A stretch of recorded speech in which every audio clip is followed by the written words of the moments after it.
We're now less than 3 weeks from the US presidential election day, and this home stretch, Donald Trump and Kamala Harris are both trying to reach the relatively small number of voters who say that they have still not decided who to support. VOA correspondent Scott Stearns looks at the undecided in this election.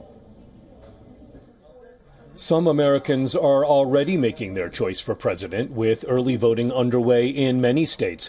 But there remain voters who say they are undecided between Donald Trump and Kamala Harris. You know, I just want to see, I want to understand who they are. They haven't really been involved much, and they're new to the entire political climate on both sides. They come from both interesting different backgrounds, and I want to see who they are and how they represent their candidates. Undecided voters are about 3% of the electorate, according to public opinion polls. John Johnson is a research fellow at Marquette University's law school. For a lot of voters, they haven't started paying that much attention yet. And so I think when you come up and ask them, that's the answer they might give. Some people also in the Midwest might be reticent to tell you who they'll vote for. So there could be some of that as well. Targeted campaigning by Harris and Trump is moving some undecided voters, says University of Massachusetts political scientist Tatice Nteta. The population of the undecided voter is shrinking, and it shrinks with each day.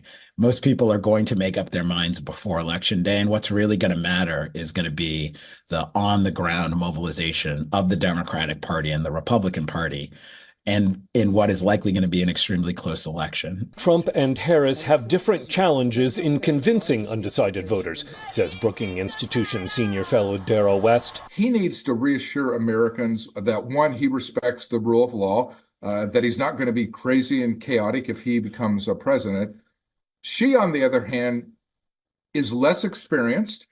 She took positions a few years ago that were much more liberal than the policies that she's espousing now. So she has to reassure voters that it's the Kamala Harris of today that they're going to get as president. Trump, as the better known of the candidates, has both advantages and disadvantages when it comes to undecided voters, says Johnson. Donald Trump is a candidate running for the third time for president, so most people have strong opinions about him already. And so of that sliver of people who remain undecided, just a single-digit percentage number of people, both parties are working hard to convince them to vote. That's because those undecided voters could make the difference in close swing state races that will likely decide who wins. Scott Stearns, VOA News. For all the latest news, download the WION app and subscribe to our YouTube channel.